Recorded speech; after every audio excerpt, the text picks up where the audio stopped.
Hello and welcome to another episode of the Full Force Weekly, brought to you by Generals Joe's REBORN.com with me as your host, Christopher McLeod AKA Diagnostik80. For today's episode, I'm joined by the awesome Patrick Notpicard Stewart. In this regular video series, we round up all the week's news in the world of G.I. Joe. What is it, Pat? It's the Full Force Weekly. We're back. Yeah, we are back. It's only been like 7 weeks or whatever it's been. Oh my goodness. How are you doing, buddy? I've been better, but I'm glad we're back. We have had quite the week, haven't we? But we've probably quite a couple of weeks actually. But yeah, it's been a rough one, but we are back on the road or online. Thank you for joining in, everyone. Again, I thought you'd probably forgotten about us at this point. It's been so long. Yeah, we had 2 weeks where we were off. The first week I had family round, so we kind of that was a an off week, and we were kind of okay, cool. I knew Pat couldn't do next week anyway, so I was just planning to do a solo. And then our internet went out at the worst possible time. And I was basically in a limbo state where I couldn't actually get anything prepared for the weekly the next day. So it just went absolutely bananas. Thankfully, we got it fixed on Saturday, but it was well after we would have gone live. And it's just been crazy, man. And I'm exhausted. My internet went out like 6 hours ago, and Comcast told me that they're not going to be able to get it back up online until tomorrow. But here I am for now. So magic. We'll see how it works out. Have you got like a coat hanger out the window? Are you? It's just absolute luck. I mean, I woke up to some indications, like with my TV, that it had gone out again while I was asleep. Mate, so who knows? I got a message at 2 something in the morning, and I was awake, weirdly enough, and it was to say that my internet's not working, and I was like, oh no. But no, it's all worked out, thankfully. Troy Smith says, I've been waiting here for weeks. Great to see you. You've been sitting there the whole time. Good to see you, Troy. Thanks to everyone in the comments. Full force, good morning. I hope everyone's having a great weekend so far. After this, I'm just going to go to sleep for a couple of days, I think. It's unbelievable. It's been a long 2 weeks without your beautiful faces, says Grand Canyon 69. Love that. Also, that's me, isn't it? That's me, that picture, by the way, Pat. Someone has parody accounted me, and they've called me Grand Canyon 69. And now, by the way, I know who the parody is. I know who's doing this, because the only person I've had a conversation with somebody. I'm not going to say who it is. I'm not going to ruin it. But I've had a conversation with someone message-wise, and the joke came up of that for whatever reason. I'm not going to go into the details, but now I know who you are. The picture or of Grand Canyon 69? The Grand Canyon 69 comment. I know exactly what that's all about. So now I know who you are, and knowing is half the battle. Hilarious. But that is definitely me. That's me from what show was that? That was one of Aaron's shows in Ohio, I think. Okay. I want to say. Anyway, brilliant. Someone's literally just finding images of me. That's scary. But now I know who it is. I'm not that scared. Right then. So let's. Pat, were you in Pittsburgh at a toy show recently? I thought I saw you. I was, yes. Talking, and I didn't want to interrupt. Oh yeah, feel free to say hello. Yeah, I was definitely there. Not for very long. It went into Toypalooza, right? Yeah. Oh, mate. Yeah. Definitely. Whatever Pat's doing, even if it's really personal and he's in a really difficult situation, interrupt him. Just shout full force or something, or slap him. No, don't slap him. Right, yeah, just interrupt. Feel free. It's all good. And I'm talking on your behalf now, Pat. Go and interrupt him. Go and ruin his day. Anyway, lots and lots to talk about, buddy, in the last 3 weeks. So we've kind of condensed some of it. Yeah, it's been crazy, hasn't it? Yeah, so it should only take us 5 minutes and we'll be done. 5-minute show coming up. Right, so first up then, because we better get into it, we have a little bit of Snake Eyes video game news.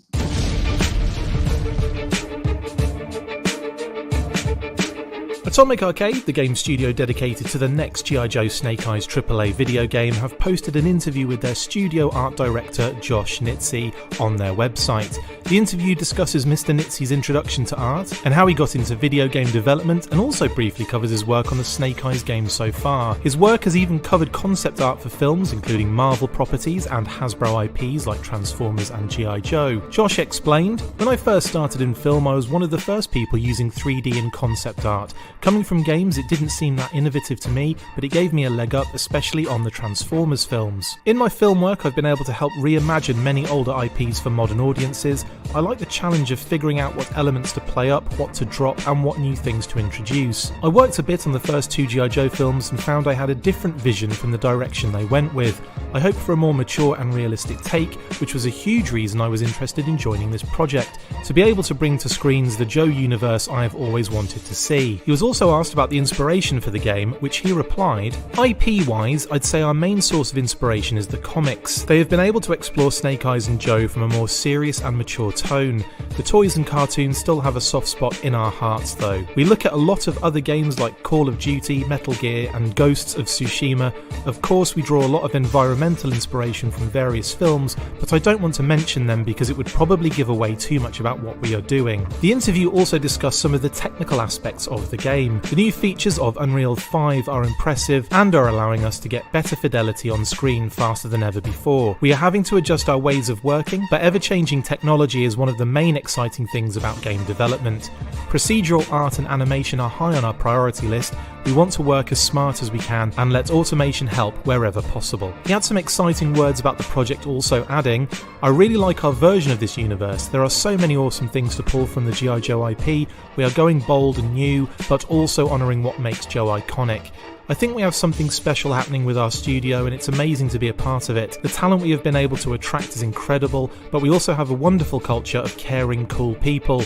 I'm excited to see what our team is able to do together." This makes me very optimistic about the game, and I genuinely cannot wait to start seeing art and even gameplay at some point. It's not clear when we will start seeing those sorts of things, but the talk is ramping up now, so hopefully it won't be too much longer. The development clock started in January 2022, according to GM and creative director Ames Kirshen in his interview, which was posted a month or so ago, so I wouldn't expect to see anything solid until 2024. You can read both interviews on their website, links in the description. Yes. Sorry, that's the longest video in human history, isn't it, Pat? Sorry. Usually it's like, 30 seconds, and I did you there with about a 5-minute. Yes, Atomic Arcade, Josh Nitze, Snake Eyes game. Very, very cool stuff coming out. I mean, it's all the right things you want to hear, isn't it, Pat? But you never really know what is going on, do you, at this point? No, but the build up to this game is just more and more promising. I like the fact that you mentioned the comics, and I flashed up an image of like issue 1 because that's just Captain Generic right here. I mean, it is, isn't it? It's like, oh, when someone talks about the comics, I'll just flash up that issue 1. But I think that what I gathered from the other kind of interview they did with the creative director, or no, not the creative, yeah, the overall director of the whole shebang, James Kirshen, I think it is. When they spoke to him, he was talking about like more IDW comics, I believe. So it's when they say comics, I think they just mean from a more mature point of view, don't they? Right. Yeah, so they're not. This isn't going to be Sunbow. This isn't going to be a Sunbow G.I. Joe game. Yeah, it sounds like that's just generally what he's thinking, is trying to push G.I. Joe. I mean, if it's more mature than the movies as well, and stuff that was used for Rise of Cobra. I guess Rise of Cobra did say that it was very Sunbow inspired too. So, yeah, I don't want to talk poorly about Sunbow G.I. Joe, but there's definitely a difference between that and the Marvel comics. Oh yeah. And I know you're definitely more of a comics. I'm definitely more comics, but I appreciate the Sunbow stuff too. You see, I'd also love a Sunbow game. I think that would be quite amazing. Yeah, the cell shaded Transformers game was amazing. Oh. And so if they did a Sunbow, like a G.I. Joe one similar to that, it would be really cool. Devastation, wasn't it? Oh yeah. My goodness.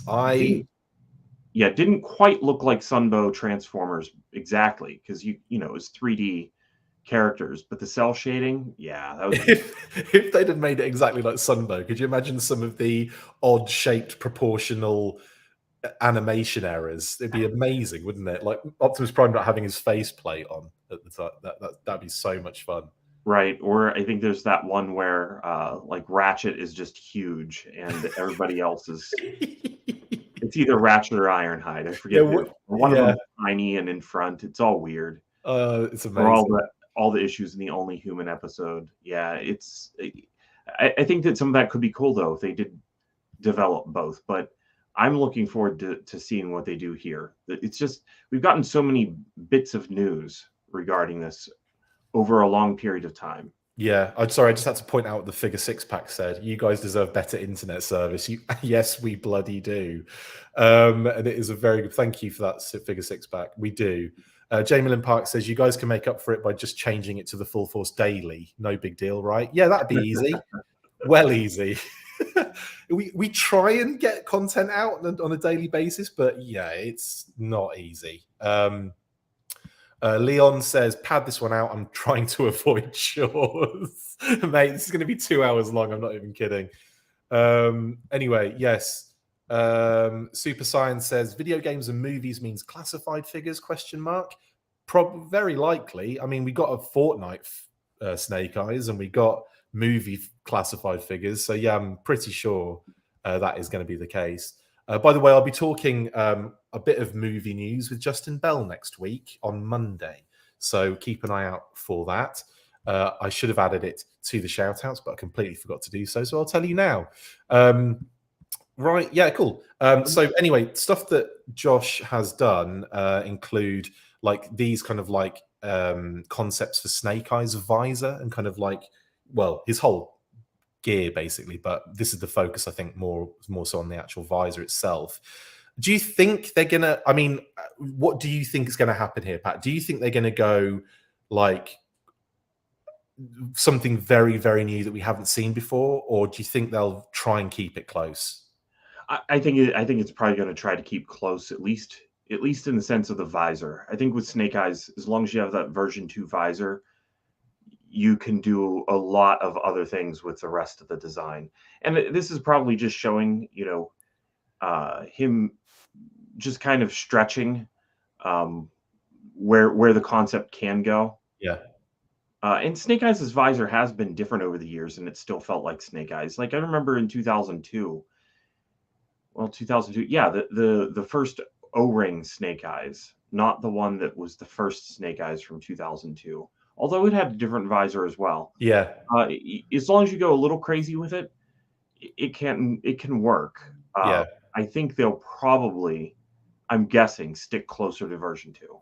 Yeah, no, I agree. Like if any like one of the lower left-hand corner actually sticks pretty close to version 2. Yeah, that's what I was going to say. I was going to say out of all the ones that we're seeing here is like, you know, concept for, I think probably the first 2 films, it might have been Retaliation, that one actually.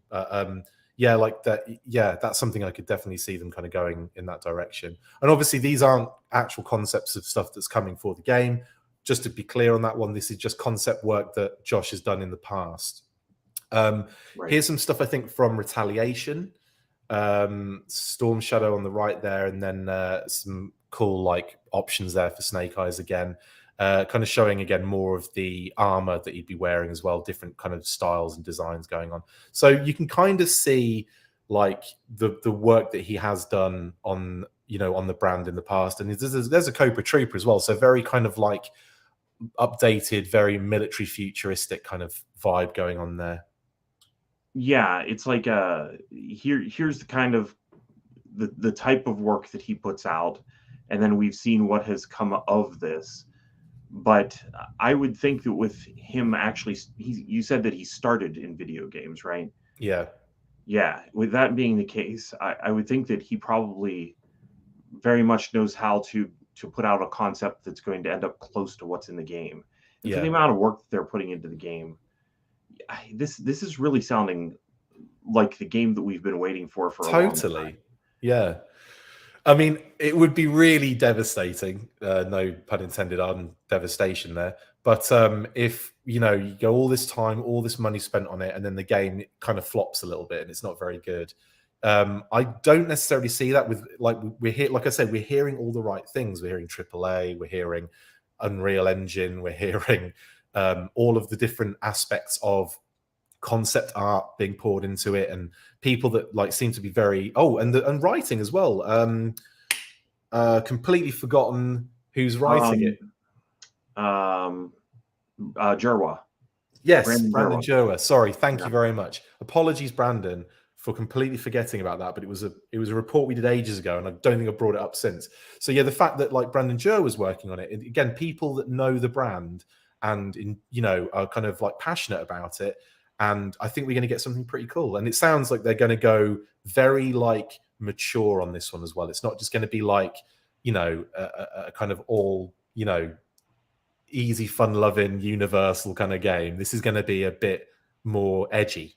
Honestly, I'm not even, my expectations are not for them to knock it out of the park right away even. I just want something that is a solid footing, like a game that people outside of G.I. Joe take notice of and go, oh, that was pretty good. Yeah. To the point where there's a solid foundation for future games, rather than it just being, these one-offs and phone games that we've had, like app-based phone games. Like all 3,000 of them that came out this year, feels like. Jeffrey says a gaming subline would be a great way to get figures based on those early classified designs that they pivoted away from since they were in the Blackout game. I still would love to see a few of those. I'd love to see the Storm Shadow. I'd love to see. If they did like a Gamerverse subset of figures. Yeah, you're right. Yeah, it wouldn't even have to be like, strictly from this particular game as well. Like, like you say, like a Gamerverse where it was more broad, and then you could bring in pixelated decos for the NES game and stuff like that. Yeah, like the Chad Matted ones. Yep. Be amazing. Yes, cool. So what else are we saying in the comments before we move on?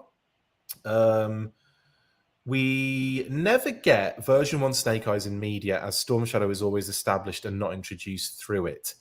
I guess I do.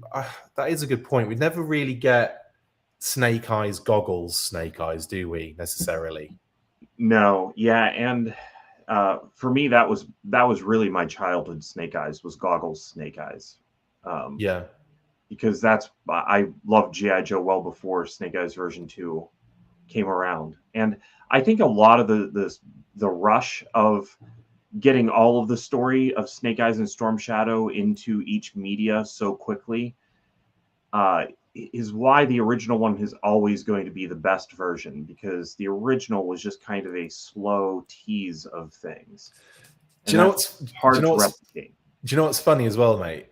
Is you can probably put the same point to Storm Shadow, but you flip the versions. So like version 1 is always very prominent in most of the media, but you never really get that version 2, which I always I fell in love with. Like I love that version of Storm Shadow, but you never really get that version. You get it in like the odd homage figure here and there, like the Sideshow one and the Funko Pop and stuff like that, but very rarely. There aren't many version 2 Storm Shadow things out there, in the same way that Snake Eyes version 2 seems to get the icon, the visor icon, more so in the kind of core character hump.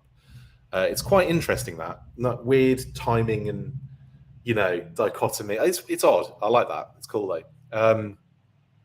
Cool. So that is the Snake Eyes video game. Bit of news on the video game. Very excited. Hopefully we get to a point where we can do regular news bursts, movie news bursts, and video game news bursts. How fun would a video game specific content be if it was churning out enough? I say that, but they kind of are. You mentioned that there's like 300 blooming phone games. I could just transfer it all of that stuff to the video game burst, couldn't I? Why haven't I done that? Why haven't I done that, Pat? I guess you probably haven't thought of it until right this second. Hi, Brian. Could you do a load more graphics for me, please? Thanks. Amazing. Right. Yeah. Cool. Right. Sorry, I'm just reading some more comments. Yeah, keep talking amongst yourselves. Brilliant stuff. Right. Next up, then, and kind of getting into the kind of more action figure related area, we have a bit of Entertainment Earth news.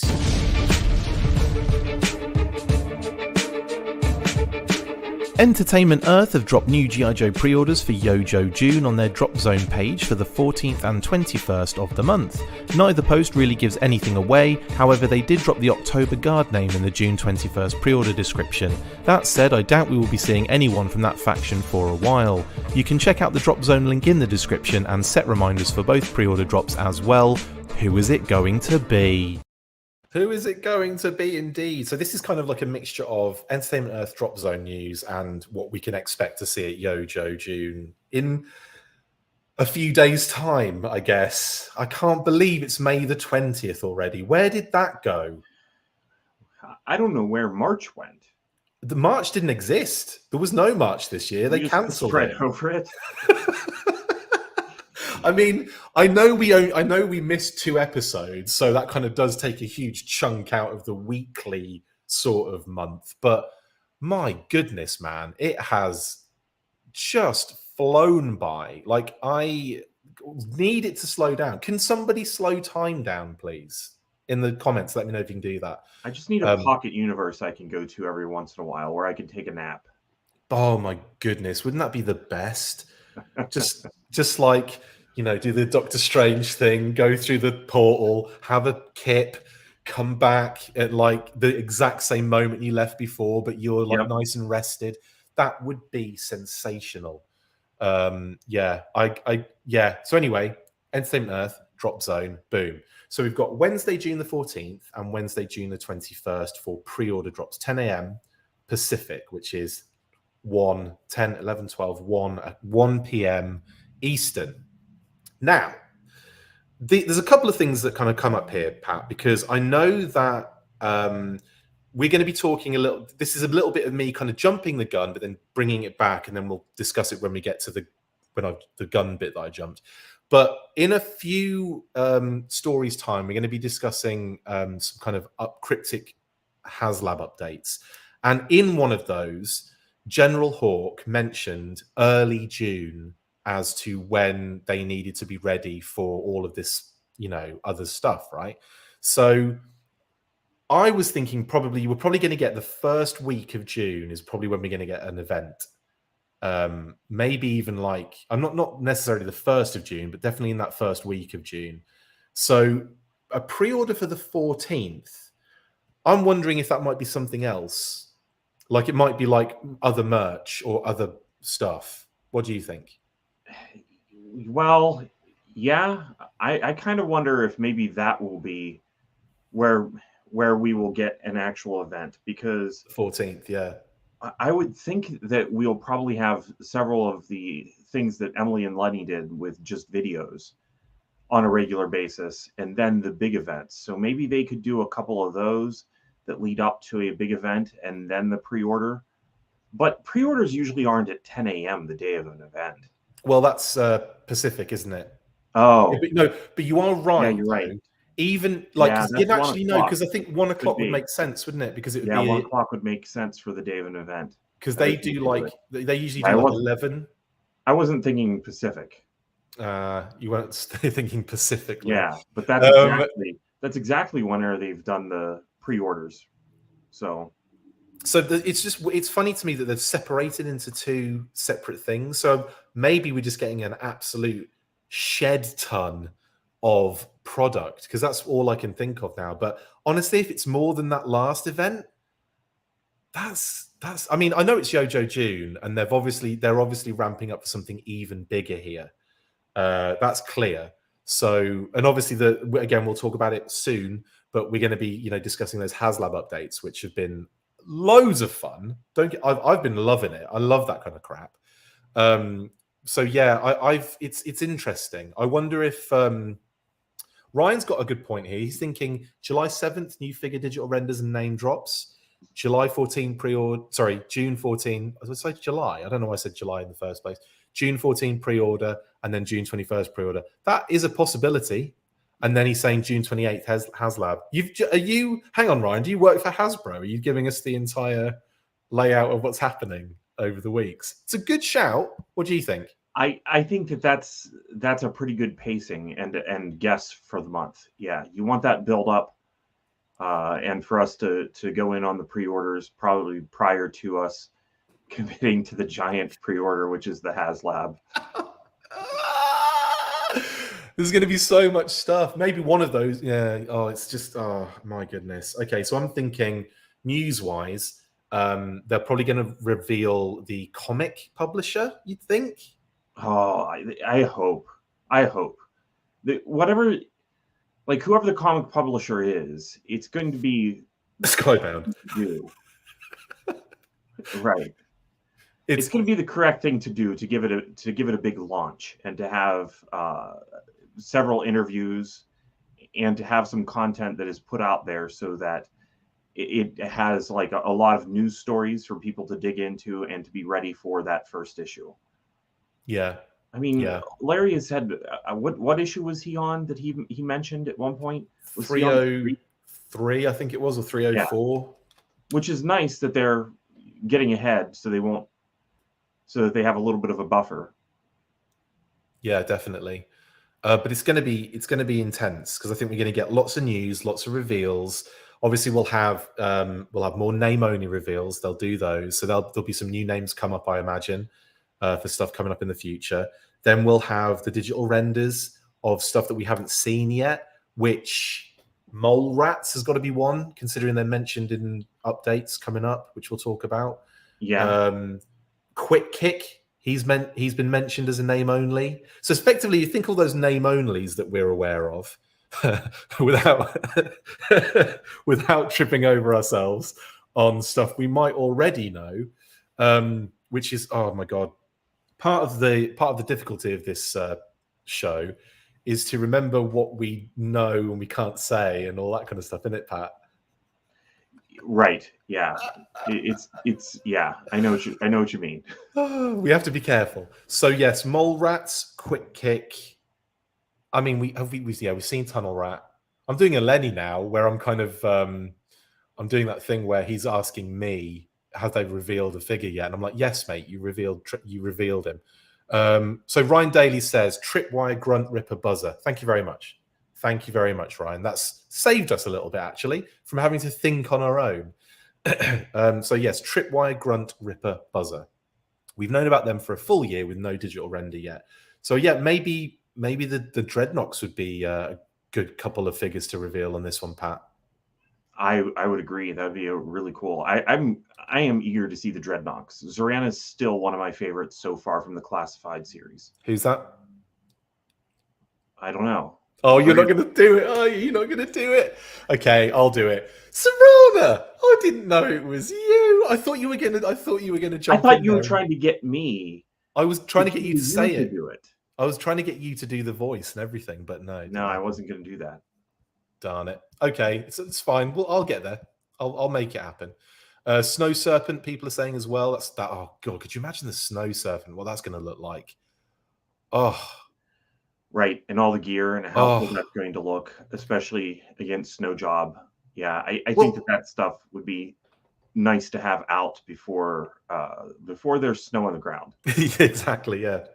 What makes me excited is the last wave, which we'll discuss in a second. That's been that's kind of coming into people's hands around the globe and everything, and not in the US technically yet. But seeing those figures and seeing the quality of them, and then seeing, Snow Job's like production photos and stuff like that, and again we'll come to this in a moment as well. But the Arctic Bat and how freaking awesome that looks. I am just so stoked for any snow-based figures at this rate, because it looks like we're kind of over that kind of serious quality hump that seemed to be plaguing a few of the figures beforehand. I haven't really seen a lot of complaints or any I've seen, I think, one where there was a bit of a print on the face for Torpedo, but it's not something that's like come up a For lot. the people that already have these in hand somehow. I know, it's disgusting, isn't it? I don't know how many people have them. Well, quite a few, like most of the UK, who ordered them, obviously. Some of Europe, South America, everywhere has them except the United States. But yeah, crazy stuff. Anyway, while we're talking about this, actually, it might be beneficial to move on to the next news story. Because yeah, there's going to be tons of stuff that we're going to get for JoJo June. I mean, that's obvious. But let's look at the stuff that we have currently. Sorry, I don't know what I'm doing.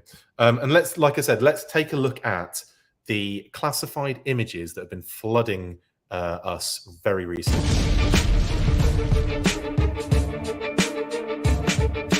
Lots of classified images have been flooding in over the past few weeks as the latest wave of figures started to arrive in people's hands. We got some awesome first looks at Torpedo, Copperhead, Rock and Roll, Shipwreck and Scrap Iron, and thankfully I do have all of those beauties heading my way next week. This wave is looking very strong indeed, with a hugely positive response from fans so far. Oliver Barrett also shared the artwork he had done for the figures as well, including a fun reference photo of himself as Shipwreck. As well as all of that good stuff, we had a few image leaks of the Arctic Bat packaging. Yes, T1 Toys on Instagram posted a number of images of the packaging showing the new figure in all of its glory, including new parts like a cool cycloptic head sculpt, an armoured chest plate, and new matching secondary pieces, and of course that new chainsaw hand attachment. The figure looks incredible and I cannot wait for the official reveal. You can tell my voice was cracking a bit during that one, like 3 in the morning last night.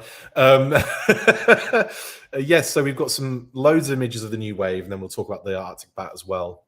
So we basically had Copperhead and Oliver Barrett as well. He seems to be doing the majority of the artwork now on the figures. Are you a fan of his work, Pat? Actually, I think that I've liked the more recent stuff even more than the Destro that we got. He did Destro on the first wave, right? Destro version 1, yeah, didn't he? Yeah, the kind of like the head with the logo around it almost, wasn't it? It was more of a. It didn't really look like logo on the head and then the big that was it, right? Yeah. I agree on that one. I think this new stuff's really fresh, isn't it? Yeah, I think I like this stuff a little bit more, especially Shipwreck with the extension cord that he's holding. Yeah, we'll look at that in a sec. That's brilliant. Yeah, so we got Copperhead. Again, looks fantastic. Really pleased with how he turned out, honestly, in terms of like an action figure.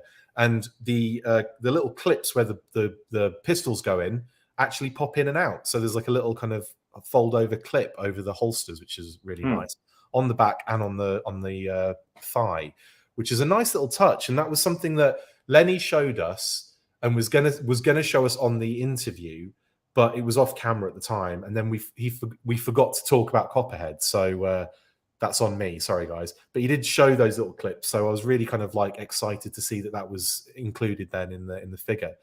And also great pictures as well. Shout out to Leanne Hobbs, to Todd Raphael, to T1 Toys, and Hobby Base, and Classic Toys UK for all of the images, by the way. Like, thank you so much. And I think there's another one I'm forgetting. I apologize. Jason Yu, I think it was the other one. So yeah, thank you so much for all these images, by the way. We've just been sharing them and having fun. So obviously Torpedo, and another stunning figure for me. I just think he looks phenomenal, and I love all the gear, and I'm just excited for more water-based figures as well after we talked about the snow-based ones. Yeah, Torpedo, again, he was the first. So oh no, I think we're losing Pat. This could be devastating. I think he might have lost his internet connection. In which case, I'm gonna have to do something drastic if I can. He's tell you what, I'll let Pat try and rejoin in a second.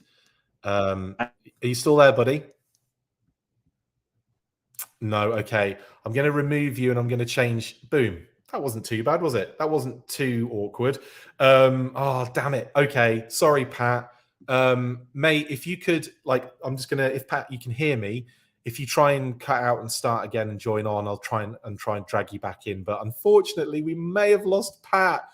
Oh, but at least I have backup, right? And that's just me. Right then. Okay, so Torpedo looks stunning. And yeah, very excited for Torpedo. In fact, Torpedo is like the main standout, I think, for me of this wave. And that's saying something because they are phenomenal.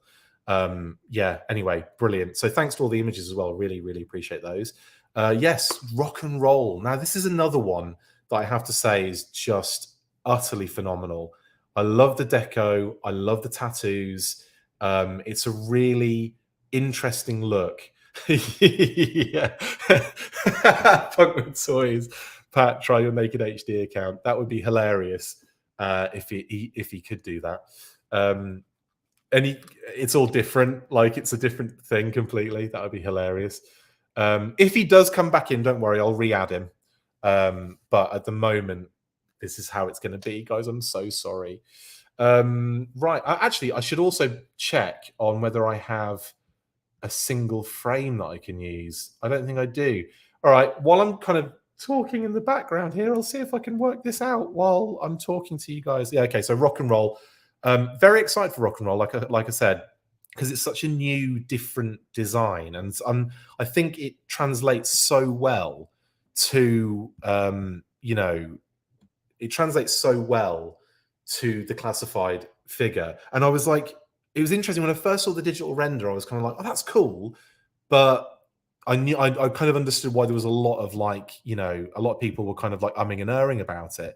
And I have to say that I was really impressed with the images that came through. I'm just doing something off screen, and I think yes, okay, right. What's the word? Emergency over. I've dealt with what I was going to deal with off screen, and now I can continue as if nothing happened. Lols. So yeah, I'm again. Yeah, Adam says Rock and Roll actually looks better than the render, and yeah, I kind of feel the same way too on that one. In actual fact, before we move on, I also love the fact that the interior trays have the black and white artwork inside. I think that's just adds a nice little kind of additional pop when you're unboxing stuff, rather than just either the same thing over and over again, or like clip. I think this was it, the Sarge figure that had just cardboard and nothing in the background. One of them did anyway. I can't remember anyway. But yes, Adam, I agree with that one definitely. Kev says it's a good mesh between versions 1 and 2. Kind of is, really, isn't it? I guess. Yes, Jeremy, big time on Sonic Fighters Rock and Roll, big time. Yeah, I'd love to see that. Love to see that. Yeah, so that's Rock and Roll. Well, that's Rock and Roll. So there's more. The tattoos look good. I love the mom on the bicep there. Shout out to Mom and Dad and all the fam. And I love that those tattoos on the outside of the arms are great. So yeah, I think they came out really well. Look, the helmet looks cool. Yeah, big fan of this Rock and Roll figure. I think this is going to be one of those ones that when I open it up, I'm like, oh wow, this is like a sleeper. Like, and they're talking there like, Torpedo's the main one, or Scrap Iron's really cool because he's got a bloody great big drone. But then I'm looking at it and I'm like, okay, Rock and Roll could be a sleeper hit here. So yeah. Then we had Shipwreck, and Pat was mentioning something really funny about Shipwreck. Now, again, really think the figure turned out really well. I don't think some of the images do him justice, honestly, and you can check out all the images that we have on Shipwreck on our Facebook page, courtesy of Todd Raphael, I believe it was.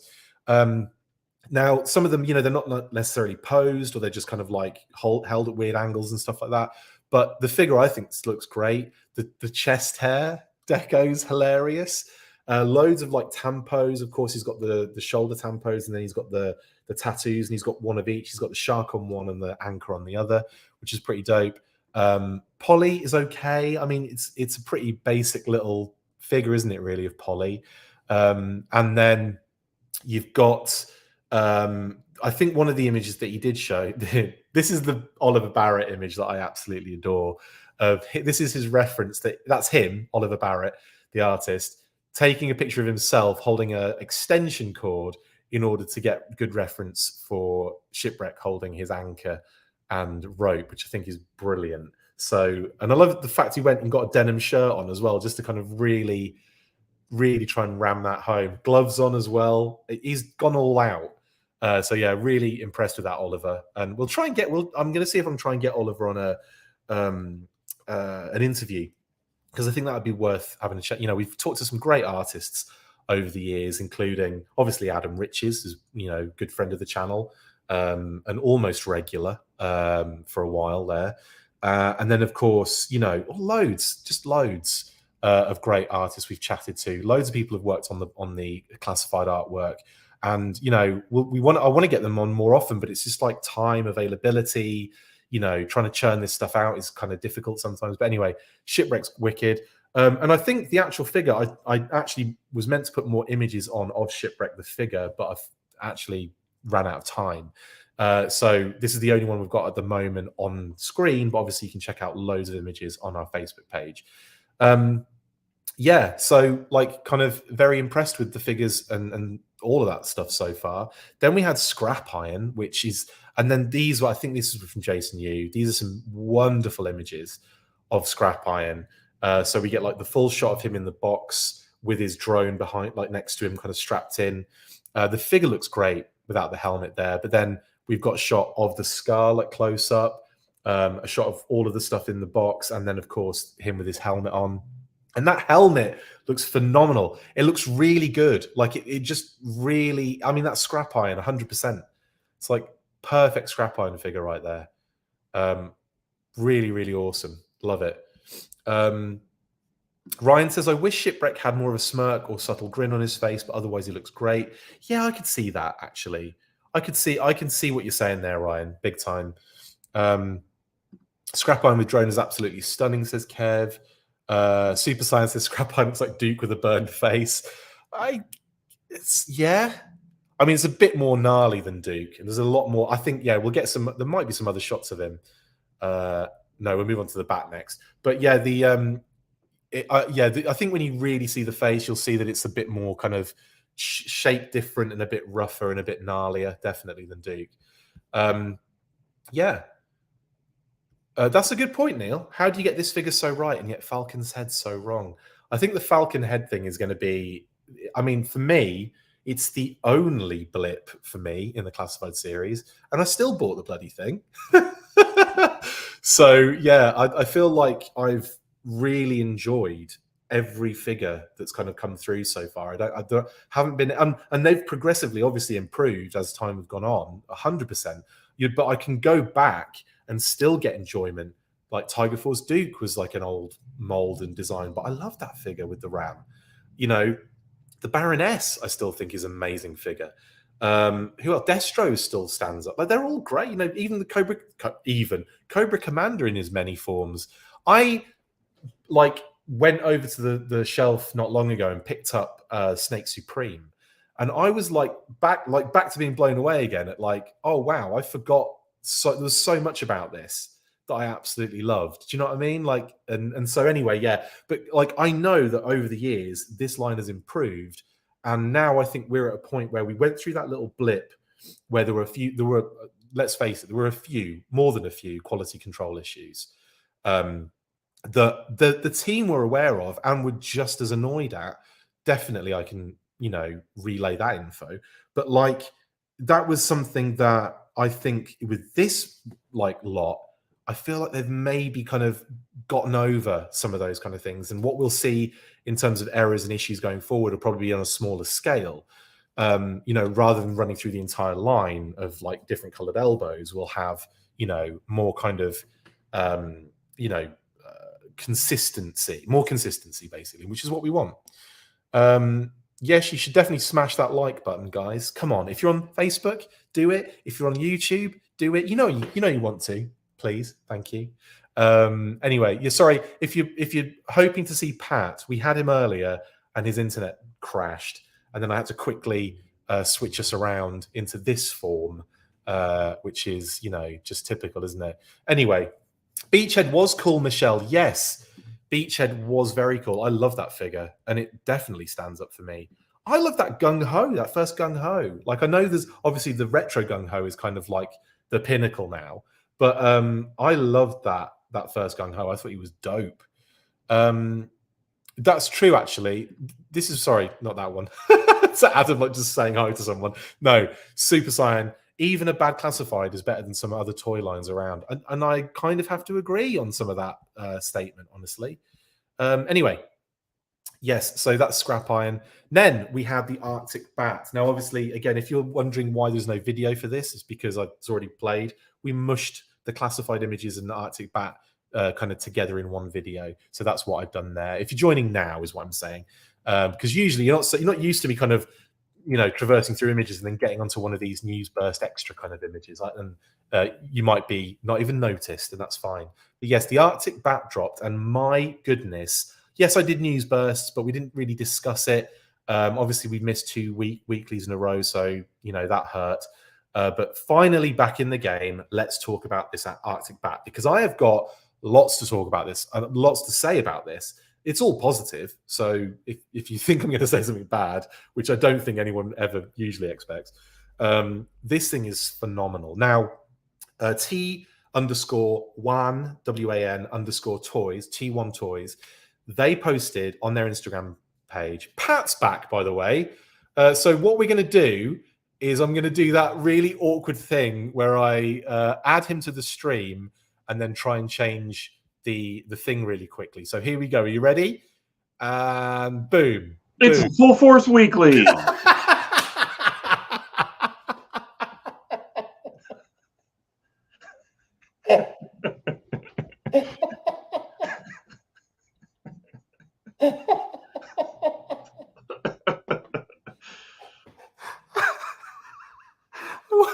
I wasn't expecting that, and I'm so tired that I've lost all functions. Yeah, sorry about that.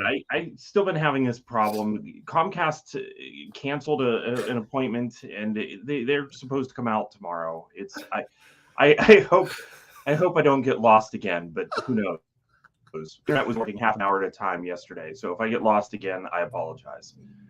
You've just locked up again, so I've got a feeling. No, you're joking, right? I can hear you, but your visual is locking up a lot.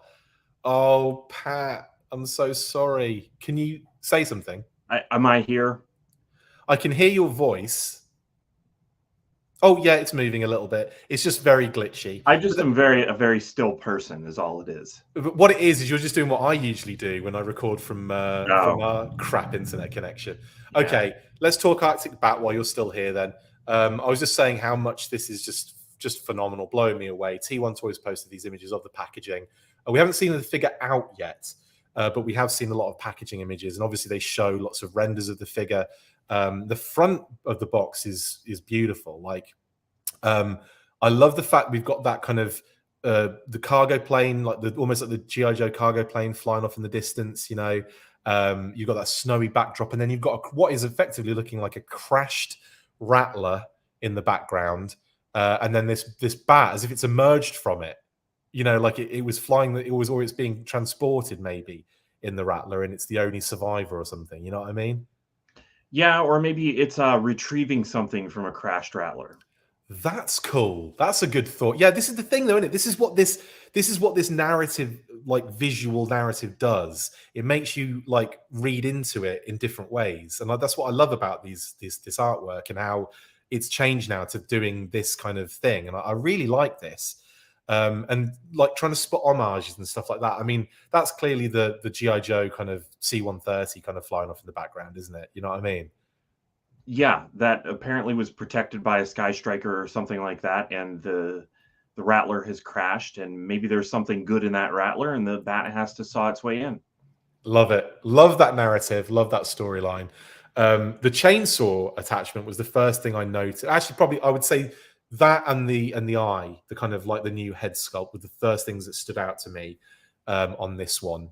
What do you think of them doing the kind of almost like Blue Ninja it's like a Blue Ninja pre-mold, isn't it?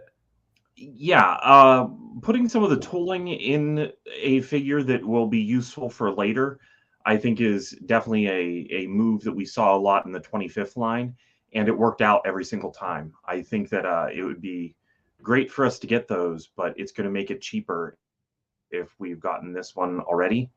Yeah, and that's fine.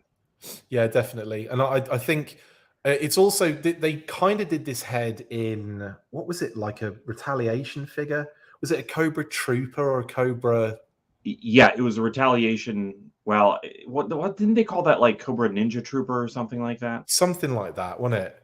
Yeah, because everything was a ninja in the toy line. I almost felt like that was going to be a Blue Ninja thing as well before they. I don't know. I just felt like maybe it could have been a Blue Ninja pre-mold or something as well. But anyway, I love the idea, and my God, that's intimidating, isn't it? That's way more intimidating than the regular bat head, weirdly enough. Yeah, and I really like the idea of, like, if you really imagine this just as a standard, the same mold, just in new colors, it's just not nearly as interesting. I like what they've done here. Big time. That's actually a very good point, actually. Cyber Ninja, someone's saying. Cobra Combat Ninja. Thank you, Robert H. Yeah, that's right. Thank you. Cobra Combat Ninja. Thank you very much. Yeah, like and I think that's what the way I see this in my head as well is that's what all the bats look like when you take the helmet thing off, and when the visor and the helmet are on properly, and that cycloptic eye lights up, filling the visor with the light, either the red or the blue or whatever it might be. Do you know what I mean? Like that's in my head. This is like the skeletal structure of a bat. I still have the skeletal looking bats from the later issues of the Marvel comic in my head. We're losing you again, what? mate. Yeah. Oh, really? You glitched out a bit there, but you're thinking skeletal structure from the comics, right? Were you going to say? From the original comics, yeah. From the later Marvel series, yeah. No, that's cool. I'm just thinking this classified narrative is what I mean. Universe, yeah. And the single eye makes a lot of sense. Why would you need to give a bat necessarily two? Yeah, or just a big face. Yeah, well, yeah, yeah, totally. I don't know. I just think it's really cool. It's almost like a little camera that, you know, like a CCTV camera almost, isn't it? It just looks wild. And then on top of that, you got this honking great chainsaw arm attachment, which again just brings so much more to the figure, as you mentioned before, doesn't it? It does. For some reason, my mind went straight to the 2002 bat whenever I saw it, but that was a big sword, not a big chainsaw. Yeah, they like their burly, massive arm attachments, don't they? Like I just think it's great. It's such a cool little, like I said, yeah, like a great way to kind of breathe life into this figure again, because we've had so many bats, and yeah, it's nice having different colored bats, 100%.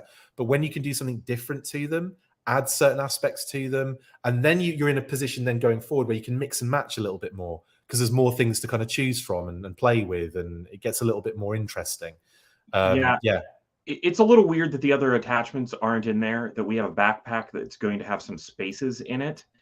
But at least we still have it. And I think the saw may even explain some of the forward thinking of the backpack having that one that points down. Because if you didn't have any of them that pointed down, then some of the longer attachments would point way up whenever they were in there. That is a great point that I haven't really given any thought to until you mentioned it. And then, yeah, if you stick that, the sword, and something else along those lines that they might have, you know, like I don't know, whatever they might come up with in the future, you're right. It would look really ridiculous or really kind of out of place. But if you plug it in upside down, it creates a way more sleeker, more interesting kind of visual. Yeah, big time. So yeah, I mean, brilliant stuff. I think I really like the Crimson Bat, by the way. I have that Crimson Bat and I really like that. But I think when you see the Arctic Bat, it makes me yearn for something more for the Crimson Bat, like maybe flame attachments or something, just to kind of like make it more like, you know, a bit more like Inferno Bat or something, you know, something like that, like a flame effect attachment or something, anything like that. I think we've lost Pat now for good, which is again a massive shame. Sorry, buddy. I will I will quickly switch over if I can do this quickly enough. I probably can't. I'm going to do it anyway and go. Boof, boof. There we go. Sorry about this. Apologies again. I will keep going. Anyway, Arctic Bat I think looks phenomenal, and if he comes back, If he dies, he dies. No, if he comes back, he comes back. Right, and obviously the layout here showing an exploded view of everything that you kind of get with the figure. I love the fact that we get the original head as well. I think that's great. I think that's so important too, to kind of, you know, for people that want to army build and then have the same kind of consistency going through it. You know, it could be like you could have one of these Arctic bats with the regular head and the other ones have all the cycloptic heads, and you've got almost like a you know, like that one is the kind of like, I want to say like the officer. It gets really ridiculous when you start giving bats hierarchical positions, but that's how it is. Excuse me, sorry, I'm very snotty at the moment as well. I apologize, it's gross. A fruit bat with orange peeler. I like that one, Robert H. Genius. Yes, okay. So I'm really liking. Oh, I like these. This conversation is going well at the moment. Ed, after the Arctic bat, Hasbro needs to bring this new tooling back to the original deco as a heavy bat. Oh, that is a good shout. Good shout. I like that. Neil, yes, Pat does have a potato internet connection today. He really does. His Wi-Fi is just a spud with a few wires stuck into it. Yeah, heavy bat is a good shout there, Ed. I like that thinking. Anyway, yeah, that's the Arctic bat. Very, very excited for this one. Can't wait for the official reveal. Oh, I love all the secondary pieces as well. The kind of like the thigh pieces and those kind of shoulder, the arm pieces. Those additions are nice too because they'll match with that chest armor that's like the similar color. So yeah, really feeling that. Really feeling that a lot. Yeah, Pat has had to bow out, unfortunately, guys. He just messaged me to say we'll have to go on without him. What a shame. Anyway, I am actually really gutted because it was nice to have him back on, do this again properly. Hopefully we'll be back to normal next week. Right then, next up, we have got loads to talk about, and that is HasLab updates, baby.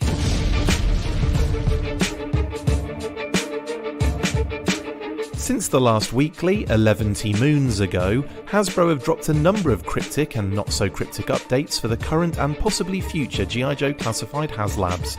The Hasbro Pulse social pages posted a number of fun images with a narrative of spying on Hasbro to get information regarding their plans for the current HISS tank, including a blog post showing some interior box art by Oliver Barrett. The posts also hinted at a G.I. Joe counterpart to the HISS tank that is also in development, and they use a number of fun internal code words to really get the speculation cogs whirring. The narrative of the images that were shared gave us an intel update from a mysterious agent Longfellow, who I'm going out on a limb here to say is Chuckles.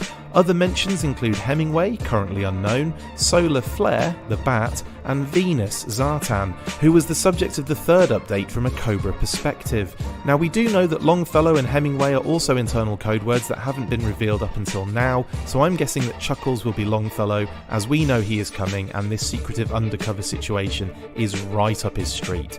As for Operation Hemingway, that could be something new entirely or even attached to the HISS tank HasLab, which would make a lot of sense, but only time will tell on that one. We also know that Solar Flare was an old internal code word for the bats, so could this relate to the Arctic bats we had confirmed on the last Hasbro interview and of course saw revealed in leaked photos last week. The second update featured a few more details, including mention of a frozen fudgy bar, which points to Quick Kick of course, and could mean we are getting a frozen fudgy with the figure, which was name only revealed a while ago. In the same post, Destro mentioned Dark Energon, mole rats, and that the HISS tank would be ready to ship in the fall. The third update featured Zartan infiltrating a Hasbro team meeting and taking a picture of them on a Zoom call with General Hawk, and a final update coming from the General himself, as he basically described the upcoming Joe HasLab as having Counter-Strike capabilities, as well as a picture that insinuated the Dragonfly could be the vehicle in question, with that massive 24 on a file.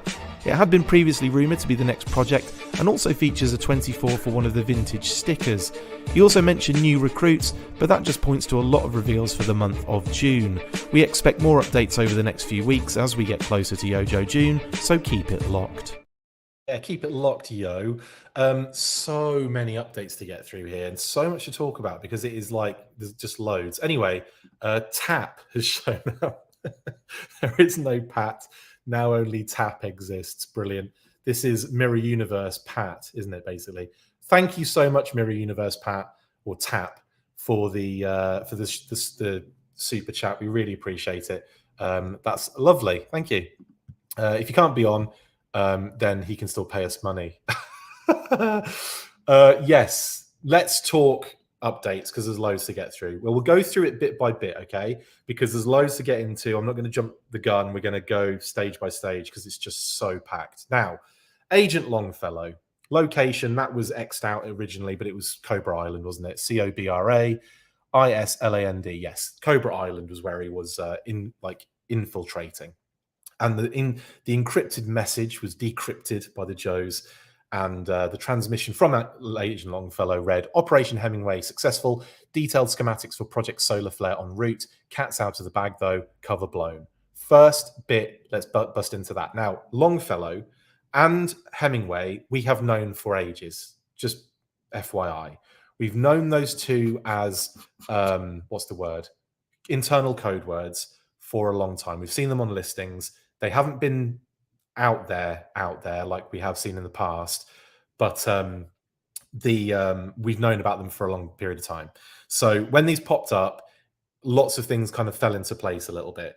Now, Agent Longfellow, it's screaming chuckles to me for one of many reasons, but let's just say wink wink, it screams chuckles to me. And Operation Hemingway is something completely different, or Hemingway has been used, but not in this way before. So this is kind of interesting, and I'm still trying to work out how it fits really. But it's interesting to see the speculation that's flying around that. But those are two internal code words that they've been utilized for a while, but have never actually snuck out there. Solar Flare was one that did get out there, and that was I believe at the time, was the Python bat. So it's very likely that they are using Solar Flare as a way to drop that Arctic bat as the thing. So that's another thing that I kind of see in that little section. Now, cat's out of the bag though, cover blown. A lot of people thought Snowcat because of that, but I was never really convinced that we were getting a Snowcat. I just didn't really feel. I still am not really convinced, honestly. If we do get one, then I'll be surprised, is what I'm getting at. But I've never really been on board. Not that I don't want one. I just don't think it's the first one you go with necessarily after you've had a hiss. And I know there's going to be a lot of Snow Joes eventually, by the looks of things. We've got Snow Job, and I know that the rest of them are just bad guys, aren't they? Arctic Bat and Snow Serpents, but I'm sure we'll see more snow-related Joes coming from Snow Job's appearance. So yeah, but I would kind of expect the Joe HasLab, which is spoiler alert, we'll get there, but yeah, it's effectively a friggin' Joe HasLab, isn't it? Nearly did a swear word then. Good job, I stopped myself. So yeah, I would suggest that. It's maybe, and from my opinion, it probably won't be a Snowcat. But I don't want to kind of rain on anyone's parade. If it is, brilliant. I'm all over that. I'd love it. But I just don't expect it, is what I'm saying. Is what I'm getting at. Okay. Now, thank you, Leon, for another super chat. Really appreciate it. It will be a green recolored his tank. 24 refers to the number of months I'm waiting for mine vendor. Brilliant. Well, that will make a lot more sense in a little while. But yes, thank you very much for the super chat, Leon. That's hilarious. Yes, Frostbite and Iceberg would be great. Yeah, Toy Kind of Mood. Hello, Trav. I've said Dragonfly from the beginning. There is a paper trail too. Yeah, absolutely. We'll be talking about that in a second. Absolutely. Oh, that's a good shout, Sammy. Arctic Snake Eyes with Quinn's necklace. Yes, that would be great, actually. Yeah, I'm in. You've sold me. Anyway, next section. Stumbled across something else of interest, however, something big, image attached, and it's obviously the HIS tank. So it's like hinting at, oh, the HIS tank's coming, even though we've known about it and it's obvious and we know what it is. But the last bit is the bit that really got people going, wasn't it? Recommendation, ramp up operation, lots of X's, sooner than we thought, more intel to come, end transmission. Now, when we take this amount of X's, 1, 2, 3, 4, 5, 6, 7, 8, 9, 10, 11, 12, quick bit of math here. I'm going to try something and see if it fits. And I think it does because I've already done this. I'm going to put Dragonfly XH1 1, 2, 3, 4, 5, 6, 7, 8, 9, 10, 11, 12. Yeah? So I'm thinking that, because that was one of the first things I did when I saw this first thing come up. I tried to fit words in there and like vehicles and stuff like that. And Dragonfly obviously didn't fit, but Dragonfly XH1 did fit. And that is what it's written on the box. So I was kind of thinking, I wonder, because obviously ages ago now, a freelancer explosion blew up, and we had the one guy kind of, this one guy coming out like angrily revealing all of the fact that Hasbro were going to do a Dragonfly HasLab, and like all the stretch goals and figures. It was like Wild Bill and Airborne and a flight stand and all that kind of good stuff. And obviously, we reported on it. We said take it with a pinch of salt, etc., because it was just a rumor, and it was one of those things where it could be legit or it could be. And then it got less and less legitimate as things went on, as that was going to be something that they were going to do, based on the fact that it had been kind of leaked, and there was this argument going on, and there was this NDA kind of situation bursting out of it, and there was a lot of like drama behind it, basically. So it has kind of crept out that maybe Hasbro were going to be doing something with the people or the person involved originally, and decided obviously against it when all of this kind of happened. And that does track, and it makes a lot of sense. And it kind of makes a little bit more sense when you think about it from Hasbro's perspective, because they didn't really comment on it or say anything about it. And the kind of internet itself had kind of decided that it was all fake and probably nothing to it and all that kind of stuff. So it kind of almost put a smoke screen up over the Dragonfly, didn't it, in a weird way? So with all that kind of drama and information, to kind of like, what's the word? Kind of like, I don't know. With all that drama kind of like blurring people's vision on it, I guess, it made it kind of like more likely that they were going to go in a different direction. But now it seems that maybe they are going in the Dragonfly direction, because a lot of things are pointing towards it. I like the fact that someone just put Snowcat Brrr also fits. Brilliant, Sammy. Absolutely brilliant. There you go. Hilarious. I love that. So anyway, yeah. So obviously recommendation, ramp up operation, that was giving us the hint that there was going to be another HasLab for G.I. Joe Classified. Now, we've known it's G.I. Joe Classified the entire time, because it's a G.I. Joe Classified series logo underneath all of these things. It's not like O-ring is not really happening at the moment. We got a kind of the answer we got about what's happening with the O-ring line was very kind of like actually to the point, but very, we can't talk about that right now. So it's like, okay. So it's probably either in some sort of like a hiatus, it's like some holding position until something is decided. But at the moment, it's going to be classified going forward, isn't it? Let's face it. So yeah. Anyway, okay. Whew. So yeah, Cobra Island fits Leon, but it fits the location, doesn't it? Which I mentioned before. But yeah, Operation whatever, I think might be. Although that could be Hemingway, couldn't it? Hemingway. It's not Hemingway. Right then, move on. We got the image, obviously, of the HISS tank, which was taken by, I guess, Chuckles' GoPro. I didn't really say that before. I was kind of saying like camcorder, like it was the 80s. But yeah, it would be that little cute GoPros they'll have. And I think, yeah, and when I saw BAT 90% at the bottom, I thought, oh, maybe it was a Battle Android trip. And that's the battery, you idiot. It's got nothing to do with that. Anyway,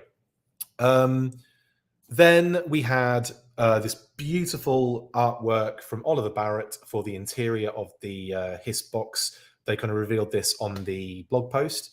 All these links are in the description as well if you've missed this somehow, which I don't think you would have done. I mean, this is old news now, isn't it? I will do, Leon, I will speculate tears in a moment if when we get to the end of this. Beautiful again. You've got like the driver, the tactician, you've got Baroness, Destro, Cobra Commander, and the gunner, and obviously the HISS tank itself in many different forms in that red. Very nice, vibrant, cool artwork for the interior of the box. I like that. really like that a lot. I love what Oliver's doing, actually. I really want to, I'm going to have to talk to him, aren't I? We're going to have to link up with Oliver Barrett and definitely, yes, Black Genghis, 100%. Shout out to Black Genghis as well. How you doing, buddy? Shout out to Oliver Barrett. Artwork is fire. It is, absolutely. Then incoming transmission number 2. Agent Longfellow again. Operation Hemingway Field Report. They've like added different things to it now. Moved it around a bit. This is kind of cute. And this is an enemy transcript attachment. Now, first of all, he kind of Agent Longfellow explains the reasoning behind this, and they basically recorded Destro and Cobra Commander talking. But he said, you'd be surprised how far a frozen fudgy bar can get you on Cobra Island. So now Cobra Island, that has been decrypted, shall we say. So we know that that's where he was. I bribed my way onto a patrol that got me close enough to record part of a conversation between Cobra Commander and Destro about their latest project. We're definitely going to need something powerful to combat this new threat. Lots of insinuation there. We'll start with the frozen fudgy. I just think this is a shout out to Quick Kick, who's coming in the line as a name only character. I don't necessarily think Quick Kick is Agent Longfellow. I still feel like Agent Longfellow is Chuckles, and that this is just a drop to basically hint at something, and that's what they're hinting at here. I think we might be getting a frozen fudgy bar with Quick Kick. What do you guys think? Because I think that's what's happening. That's what I think's happening. And yeah, so that's that first little section.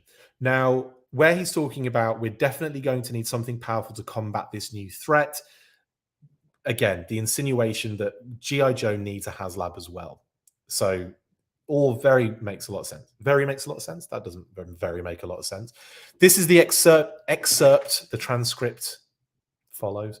Destro says, production is proceeding as scheduled. I have revised my initial plans to utilize our newly unearthed energy source to power the sentries.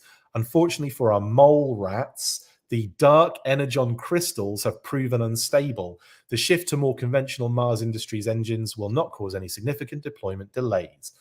Boom. Okay. First segment. Production is proceeding as scheduled is a way of them basically saying, don't worry, the HISS tank is on its way and it is moving as we said it was going to move. So that it's like a nice way for marketing to get that information out to us, isn't it? To say like, don't worry, the HISS tanks are coming and their schedule is on track. Perfect. Newly unearthed energy source to power the HISS tanks, right? And of course, because it's unstable, they're not going to use it. They're going to they've got the Mars Industries engines, more conventional ones, basically, which we've seen. We've seen the Mars logo on the engines as well, which is really cute little touch there. Now, what is really fun is this narrative that they've thrown in there, which links very tightly to a number of things. It links very tightly to the images and the visuals we've seen on the Night Force box art, including Big Ben and Range Viper. It brings up the mole rats, who we know very little about other than their new Cobra troopers. So it sounds like unearthed mining operations. Mole rat sounds like some sort of, mining-based kind of trooper or underground trooper, basically, right? Like they're digging holes effectively at the end of the day. So expect drills, expect pickaxes, expect those kind of things is what I'm thinking when I think mole rats. I think it will be like a construction grunt, basically. So that is kind of fun and brings, again, a lot of visuals to the table. Dark energon crystals, just wow. So we've got transformers getting thrown into the mix there with dark energon. The crystals relate to the visuals we've seen on that box art for Big Ben and Range Viper. And it's all kind of tying into this narrative of like mysterious, unknown night forces connected to, the weird and the kind of eerie and the creepy and the dangerous and the mysterious, etc., etc. So I don't know. I'm loving this kind of like connected narrative, even though some of it's a little like crossover into reality meta. I do like the fact that they still have these like cute little narratives running around, and this, guys, for me, this stuff is real fun. I love this. It takes me back to being a kid. I used to love it when we'd get like letters in the post and they were like, signed by General Hawk, or you know, like fan club stuff and things like that. Like that's what I really used to love. So I'm very, I love this stuff. I get a lot of enjoyment out of digging things out of this stuff and finding stuff. So anyway, that's pretty much everything that I get from that segment anyway. From Cobra Commander, he just says, excellent. When, Destro? When will my Hiss fleet be ready to put an end to JoJo forever? I want to see them unintelligible beneath the unintelligible until they unintelligible. I wonder if that's just hideous swear words he's using there. But yeah, you don't really get much going on with that particular response. It's really more just for Destro to have some foil against really here for more information. RKW, sort of, but not confirmed. Just to answer your question there. I know, you know, but just sort of, but not confirmed. I hope that kind of clears things up, but it won't. Destro then says, patience, my dear commander. We've begun field testing already. I anticipate further updates in the coming months from our partners at HasLab with the full complement ready for deployment in the fall. Then JoJo will be overwhelmed by my superior technology. Nothing will stop us. Cobra Commander and Destro laughing. Now, that last section is, again, just a way of them giving out that information in a rather cryptic way, but expect the Hiss tanks in the fall. Very simple stuff. And very exciting as well to know that they're coming that soon. Right. Even more. My voice is going again. Agent Venus, coded communique. So now we are back in to sort of like more cryptic stuff to get us like thinking about what the G.I. Joe HasLab's going to be. Blink if it's a snowcat. RKW, I don't think it's going to be a snowcat, basically. Hopefully that will help with that. So yes, coded communique from Agent Venus, location HABRO HQ, and Agent Venus is obviously in disguise. And Agent Venus, we know from previous internal code word listings, has been Zartan. He's been a few, I think he's had 2 internal code words in his time. And one of them, I think one of the most recent has been Venus. So Agent Venus is Zartan, and that is obviously revealed in other ways later on. But he says, Commander, as part of our standing arrangement, I have been monitoring the HasLab offices disguised as one of their common employees. Harsh, man. That's so harsh. So we know disguise Zartan makes a lot of sense. While making certain HasLab remains on task unimpeded. Sorry, while making certain HasLab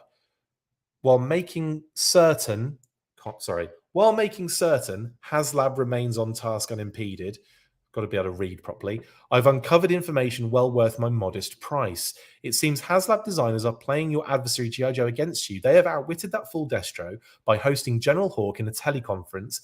This unexpected intrusion suggests G.I. Joe is not only aware of your Hiss fleet, but shall be employing whatever means necessary to counteract it.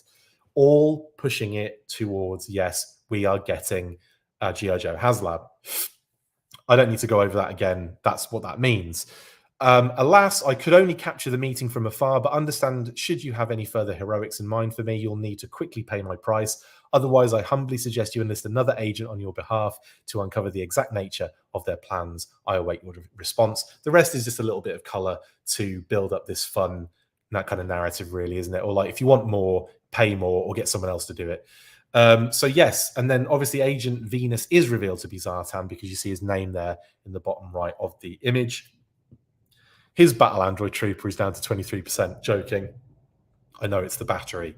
And they've got the red around the thing rather than whatever, other than grey. Yeah, there we go. So they've got a slightly different thing going on their GoPros. Cobro Pros. Go-Cos. I'll shut up now. And I love on this image, obviously you've got like some of the team there. You've got Emily, you can see Emily. But what I love is you've got General Hawk on there. He's the only one who's a cartoon. I kind of love that. I love that vibe. I think that's hilarious. I'm really into that. I love how they've shot it. I love how it's like one of them's kind of like looking and seeing and like he's just noticed. And yeah, brilliant. Love that stuff. Very fun. And this is where it gets a bit meta and a bit, you know, narrative overspill into reality. But it's fun and I like it. And it's, again, I'm still here for it. It doesn't really factor into my classified universe narrative. Like, I don't believe Hasbro are a weapons manufacturer in the classified universe. Maybe that's what they want to.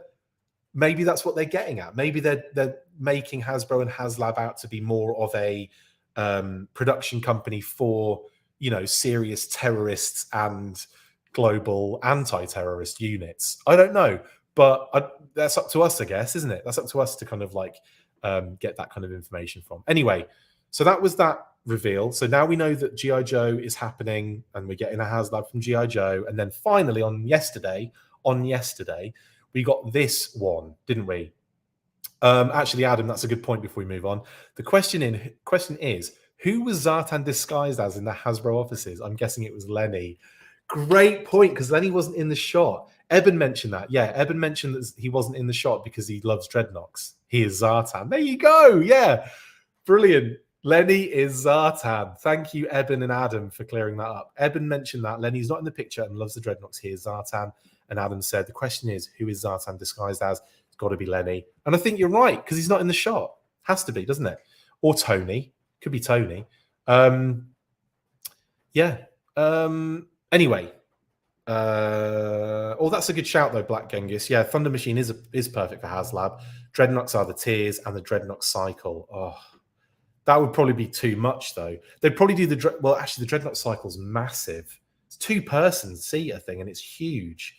But you could do like the Thunder Machine, and then like a bunch of figures, and then like what would you do with it? Like crazy attachments, maybe different like gun attachments on the front, and like that would be kind of fun. Anyway, yeah, we'll talk about that. That's definitely something that needs to happen, though. But yeah, I again, this is going to be a G.I. Joe based HasLab for sure, isn't it? So, top secret memo: General Clayton Abernathy, aka General Hawk, or Clayton M. Abernathy. What does the M stand for? Did we ever find out? Has it ever been written down or said? I don't think it has. To G.I. Joe High Command, which is probably the jugglers at this blooming rate.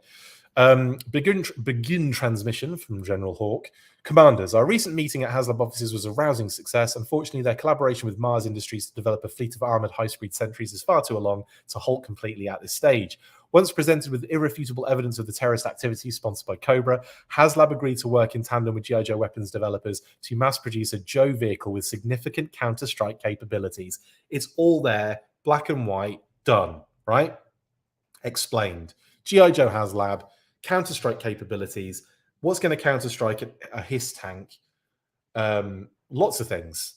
It doesn't really specifically mean anything, does it really? Although now, I want to just quickly have a look at the tech specs for a Dragonfly while we're on it. Shout out to Carson at 3D Joe's, because I'm going to 3D Joe's Dragonfly is what I'm going to do. And I'm going to quickly have a look to see if there's anything about counter-strike capabilities on a Dragonfly XH1.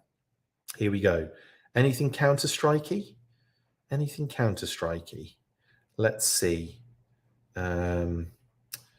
Variable capture area air intake, 317A high resolution radar, 25mm Vulcan Gatling cannon, laser guided 160mm cannon pod, carbon reinforced main rotor, pilot position, diffusing bonded canopy. Sorry, I'm not going to read all of them.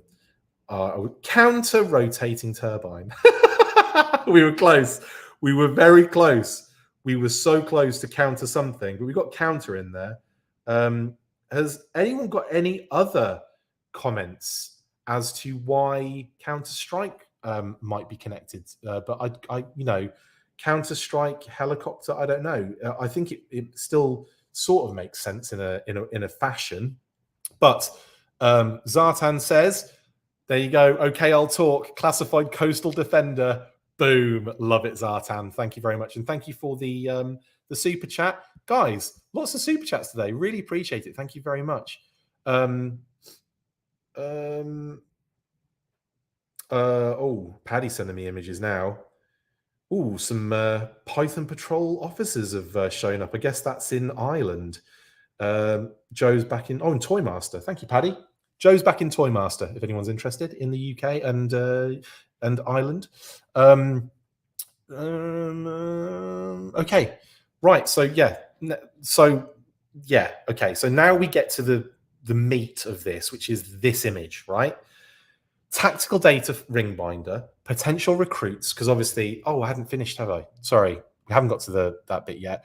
I will need your full authorization to move forward with these plans. The Joe team will need some new recruits as well. Yes, new recruits. So this is obviously a call out to the reveals that are going to happen at JoJo June, because it goes on a little bit. Let's put out a call. We want the best and brightest to join the operation. My full report with recommendations should be ready early June. JoJo Hawk. Right, now we can move on. So the potential recruits folder, I'm guessing it's going to be all those ones that we've had name-only reveals for, digital renders, etc., that are now, into the actual figure side of things. So that's pretty straightforward. We haven't really been given much in the way of examples other than maybe Chuckles, Quick Kick, Mole Rats.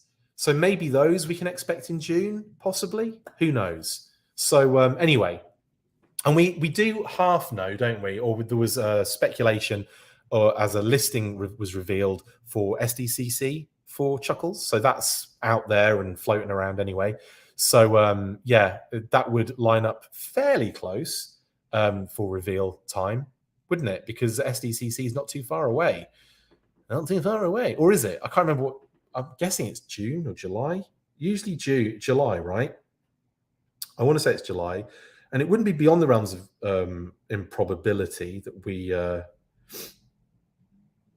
get that. SDCC 2023 is pretty sure it's July 19th to July 19th to July the 23rd. Right, okay. Thanks for that, me. Oh, thanks, Eben. You actually put it in the right. I should have just read that. Brilliant. So the big thing on here, though, is design prototype 24.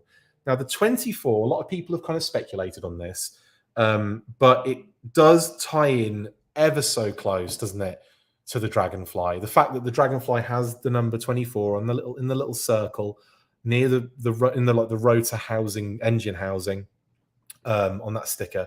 So that is very, very compelling evidence. Not to mention the fact that, we had all that drama beforehand with the rumor that it was going to be the Dragonfly with Wild Bill. Now, let's talk about HasLabs for G.I. Joe, right? And what we can expect. I think Dragonfly, it's almost one of those like worst kept secrets in the room kind of thing now, where I think Hasbro are just going to leak out these little bits and pieces, and it's going to be like, oh, I see. Yeah, that's exactly what it's going to be.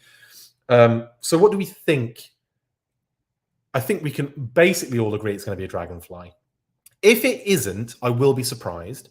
But that's not to say that it can't be something else, because you never know. They could be, again, throwing out smoke screens. They could be like trying to push us in one direction and take us another direction. You never know. In my experience, though, Hasbro are usually pretty, like, not on the nose, as he touches his nose, not on the nose necessarily, but like it's usually close to what you're expecting.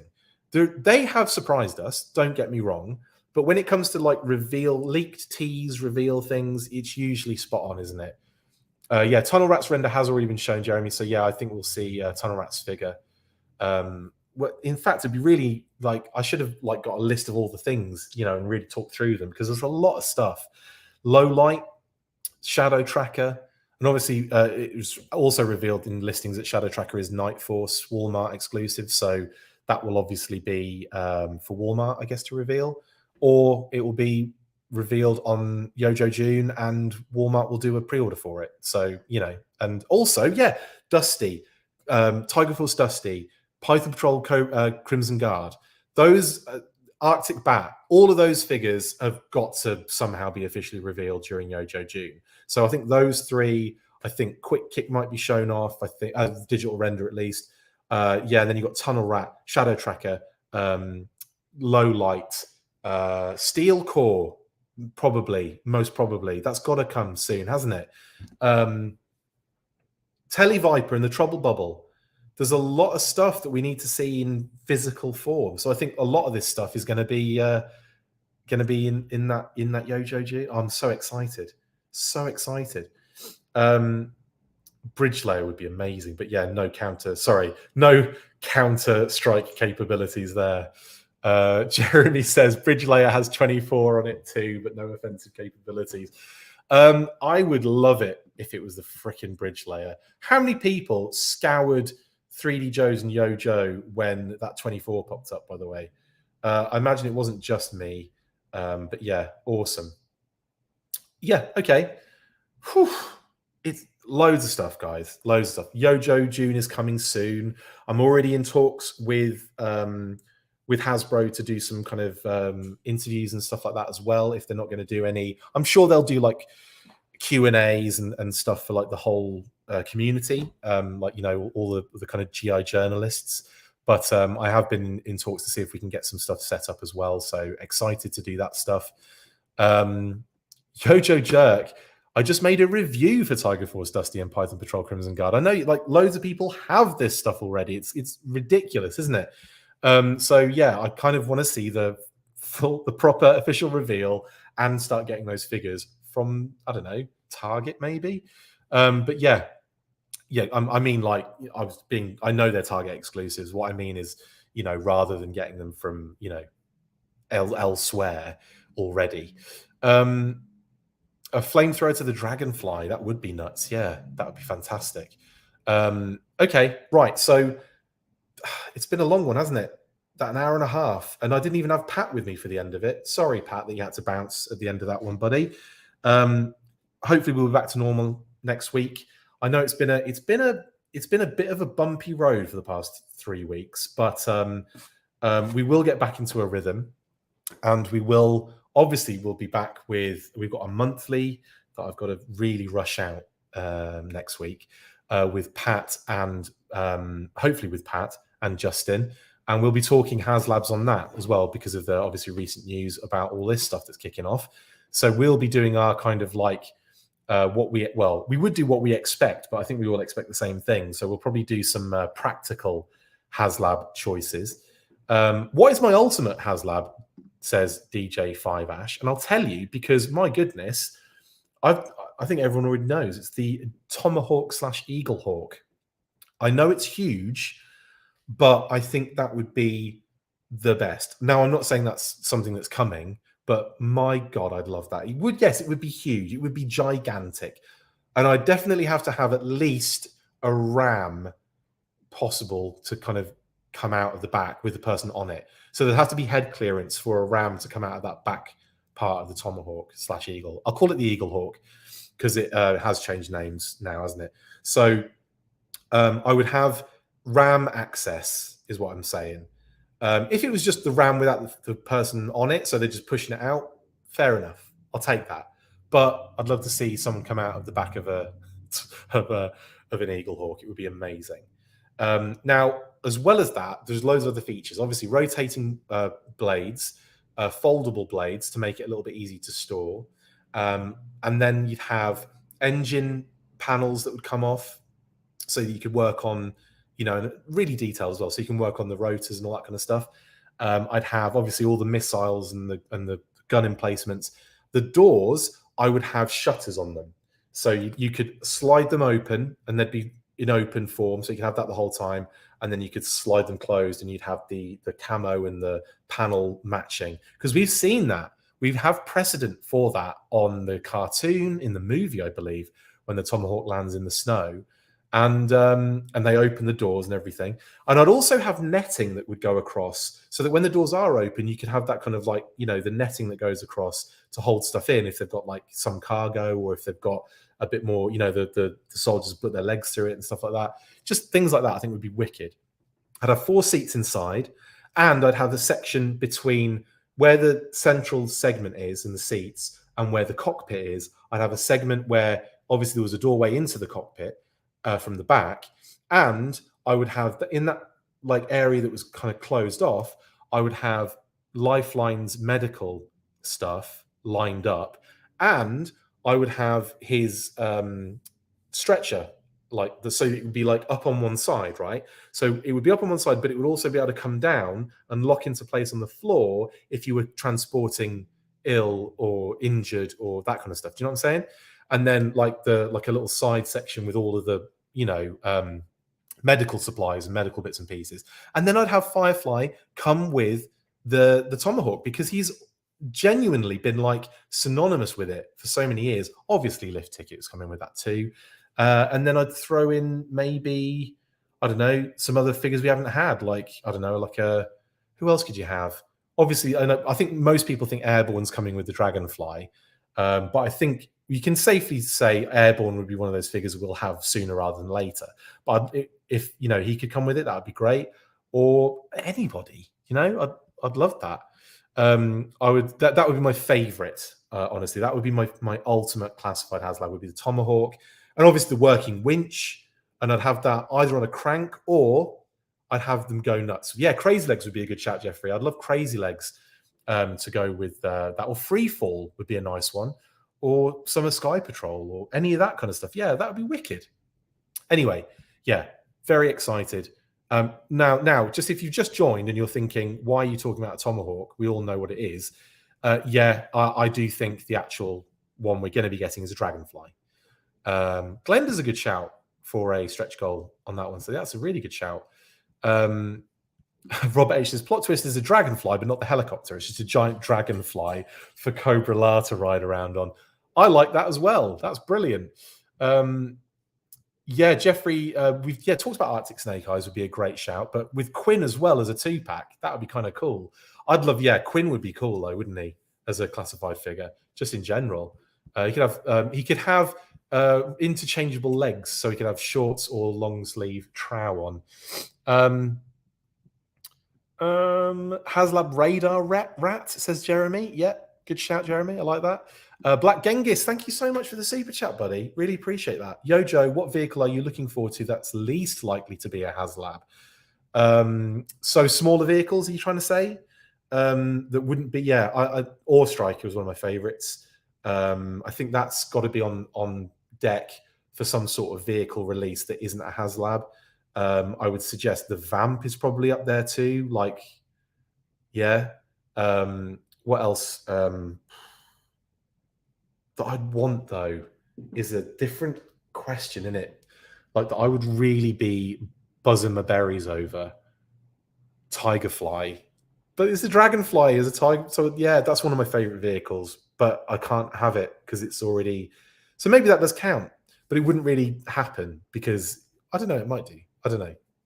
Anyway, that's a tough question, but I think Ore Striker for me. I think the Ore Striker is definitely one that I've always been in love with. I'd love for it to come with crankcase, and then obviously you could have some other dope figures thrown. Well, obviously you don't know because it wouldn't be a HasLab. So I've got to stop drifting off into HasLab territory. Ore Striker crankcase, yes please. Thank you very much. All day long.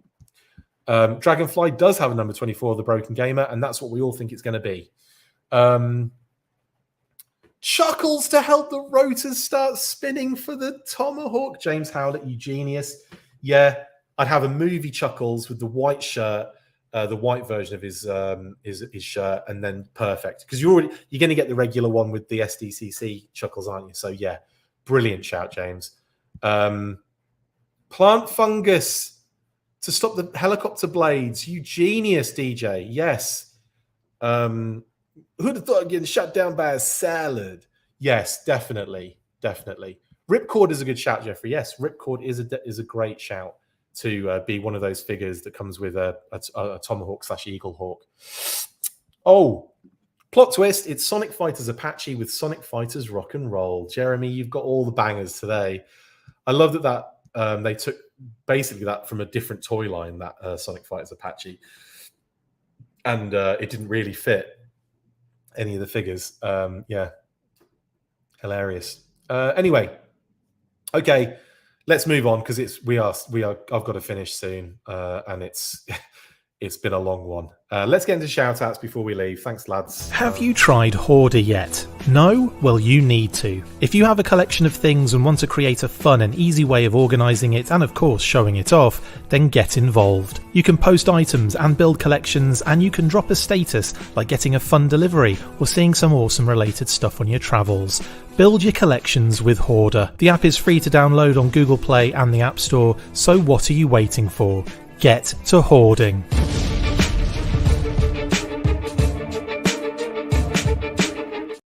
Yay, shout outs. Unfortunately, Pat isn't with me, so I'll shout him out and Phil. Go and check out Articulated Points, please, and thank you. Hopefully, Pat will be back to normal next week and we won't have any issues with the internet. What is going on? Honestly, I feel like we're being targeted by Cobra to stop. Maybe we're being targeted by HasBro. But yeah, it's tough, man. Ugh. Anyway, yeah, that's true. He doesn't have to apologize for not having the episode or whatever. But no, love Articulated Points, love the detail the guys go into and the knowledge. If you want to know things and you want to actually learn some stuff, go check out the Articulated Points YouTube channel, link in the description, and shout out to both Phil and Pat. You guys are awesome. To my lovely family in the UK and the United States, hope everyone's doing well. I'm going to be out there soon in the UK. Do not worry. I'll be out there very soon. Just trying to work that out at the moment. It's been a difficult couple of weeks is all I can say in trying to organize anything. Shout out to Kate as well and Phoebes, who are at Full Force HQ. Love you guys. Love everyone. And thanks for all the amazing support. You are all the best. So Brian Sauer for getting me some brilliant graphics for everything, for all these graphics that you're seeing today. For the ability to switch between graphics when Pat disappears as well. You can thank Brian for that. Thank you, mate. Anyway, yeah. So shout out to Brian, who just got back from an amazing trip, apparently, to Venice. So yeah, lucky. Anyway, yeah, also shout out to In Demand Toys, who have sent us these wonderful classified figures. They are going to be here soon, I hope. I imagine in the week next week, but maybe a bit. It might be. I'll be doing the unboxings probably the following week, but I cannot wait to get those.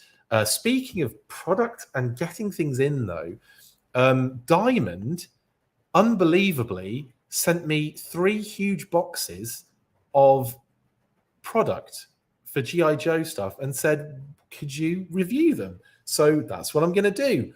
I can't wait to see what's in there. Those boxes are massive, by the way. So massive thank you to Diamond. Out of the blue, they sent me an email and I'm like, yeah, of course I will. I'd love to. So unbelievable. Very excited to get stuck into that. I think maybe some mini mates are in there, some statues. So yeah, very excited to see it all. Oh, anyway, yes, thank you very much to Diamond. Amazing stuff. Yeah, Diamond Select Toys, basically, Jeremy sent me that stuff. Yes. Mezco didn't send me this, but they did send me this. Thank you, Mezco. But I did buy it. And this is the Destro Mezco figure, which I'll be doing an unboxing for as soon as I get some blooming time. So I've still got the Super 7 Wave 1 to do, which I'll be doing probably sooner rather than later. I imagine very early this coming week. Then I'll be doing Mezco. Then I'll be doing the Diamond stuff. So it's probably going to be a lot of unboxings next week. A lot of reviews on stuff. So excited, can't wait. I think so, RKW. I think there are the gallery diorama things in there as well. They're huge boxes, so I imagine they're the big G.I. Joe related things.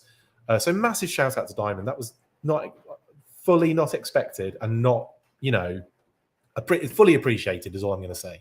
And yeah, I have had Destro technically out of the box. Just wanted to make sure everything was cool, but I didn't have to break anything. So yeah, it's going to be a proper unboxing. Don't you worry. But I have had a quick peek just to make sure. Anyway, yeah, we'll be doing all those live. All that stuff's going to be live, and I'll try and spread it out a bit. So Super 7 maybe earlier in the week, Mezco in the middle of the week, and Diamond Select Toys at the end of the week. Usually it gets pushed a little bit depending on all the other stuff I have to do, but we'll try. Also, huge shout to Brian Hickey and, of course, the legendary Bob Brechin for a wonderful interview for the My PALITOY Story Kickstarter project, which is live now. Go check it out. Link in the description if you want to check out, if you want to know all the information about it. We spoke to, obviously, the men behind it. Brian is doing the design on it. Bob, obviously, it's his story. It's his writing. Like 90,000 words. This book is huge, by the way, and it's going to be a visual history as well. So loads of never before seen images behind the scenes at PALITOY in the factory. And we're talking like from 1919 onwards. up until 1984 when they went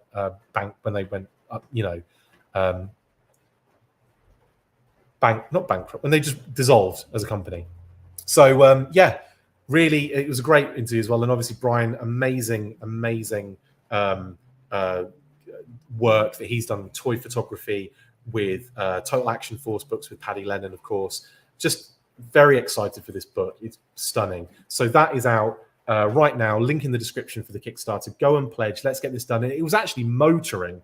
It was already out, I think. It was already, like, last time I checked, it was pretty high up there.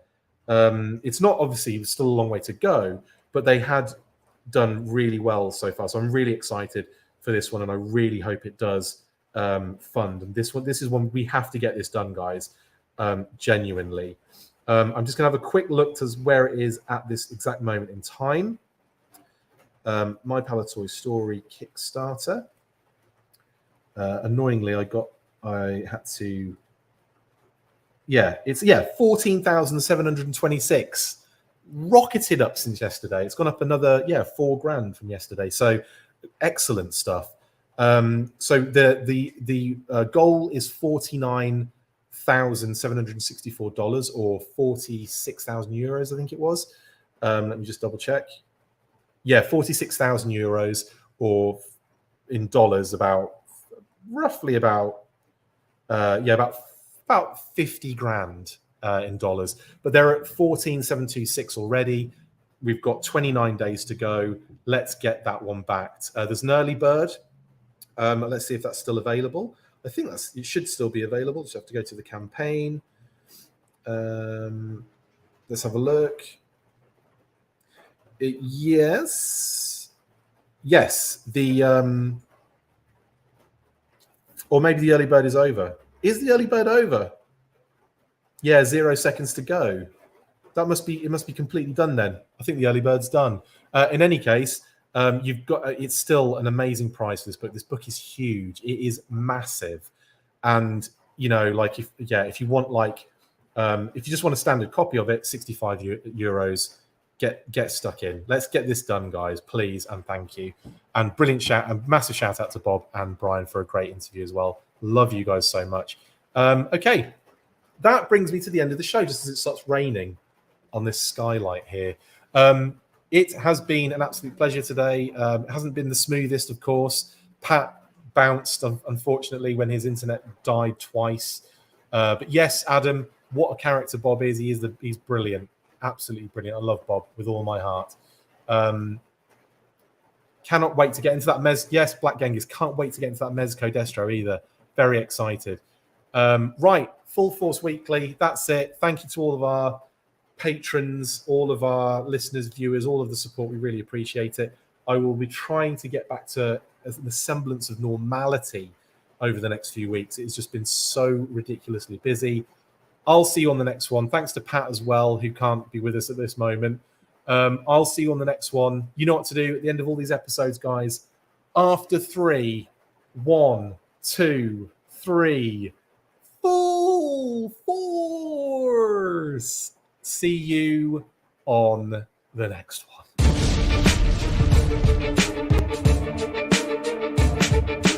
Make sure you get involved with the discussion by liking, sharing and commenting on these videos, and as always you can keep up with the show after listening by following on Twitter @TheFullForce, liking the Facebook page facebook.com/TheFullForce, and if you would like to contact the show you can message us on either of those platforms with feedback and questions. We also have a Patreon page, so if you want to show your support for the show, see your name up in lights on these videos, or enjoy exclusive bonus content, then check out patreon.com/TheFullForce podcast, or click on the link on any of the posts this podcast appears in. Full Force.